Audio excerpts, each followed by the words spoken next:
So we're going to have a look at how to create a table and a graph from a bunch of data that we produced, and we've got 3 trials here. So this could be for any independent and dependent variable. What we're going to do, we're going to go through and work out what the average is, and then we're going to plot that on a scatter plot, because with an independent and dependent variable that have a relationship between each other, invariably what you want to plot is a scatter plot.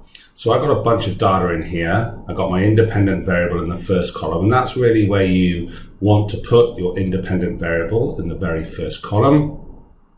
And I also have some dependent variables, and I've got trial 1, trial 2, trial 3, and then I want to work out my average. And you'll notice here as well, for trial 1, trial 2, trial 3, for each of the dependent variables, I've kind of varied it a little bit, so I've got some errors. So really, they should all be the same, but I've got a 0 here, 0.1, and a 0 here. And your data will reflect that as well. You're never going to get the same thing at each trial unless it's incredibly accurate. So usually you'd work out your average on a calculator, but let's let Excel do the heavy lifting for us. So what I'm going to do is I'm going to click inside the cell where I want the average here, and I'm going to start typing in an equals sign. And that lets Excel know that we want to calculate something. And Excel has loads of functions that you can calculate things. You can calculate the maximum number in a range. You can calculate the minimum number, the range itself. But what we want to do is calculate the average. So if I start typing in the word average, and it'll auto-complete, and you can see here we have a bunch of choices. I want the top one which says average, and I'm going to hover over that and double click. And it asked me to put in a range that I want to find the average of. So you can actually type in numbers here, number 1, number 2, number 3, and so forth.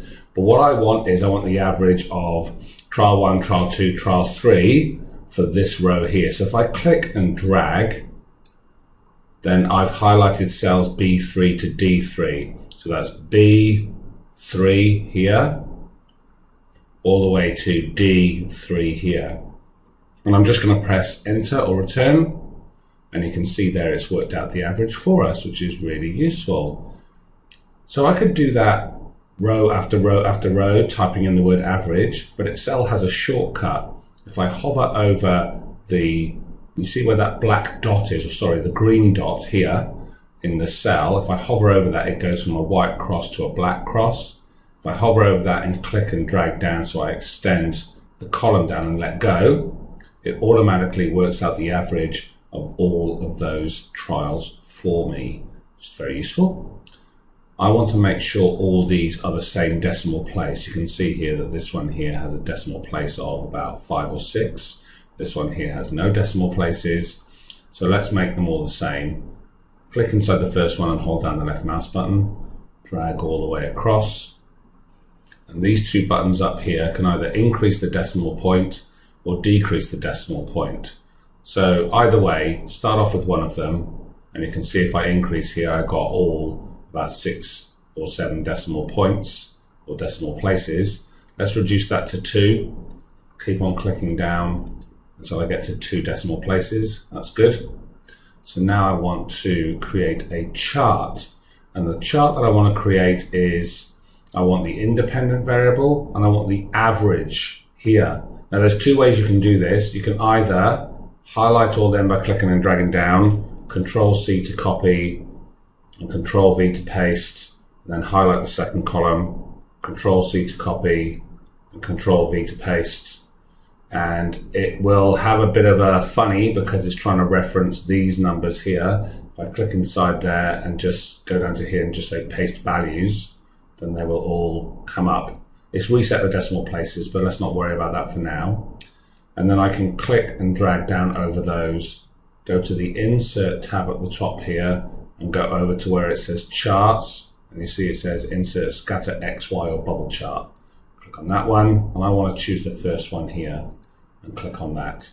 And you see here it's created a scatter plot for me with a nice straight line, and we'll go over looking at how we format it in another video. I'm just going to delete that one for now, because I'm going to show you how to do it without copying and pasting the data across. So delete that, and delete those again.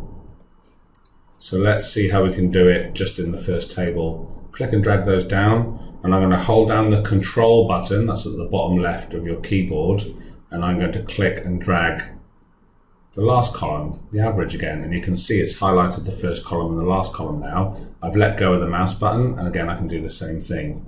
Insert, chart, scatter, and we get our chart here, and then we'll look at formatting it in another tutorial. So that's how you can build up your data, get the average, work out the number of decimal places, and then insert a scatter plot from there.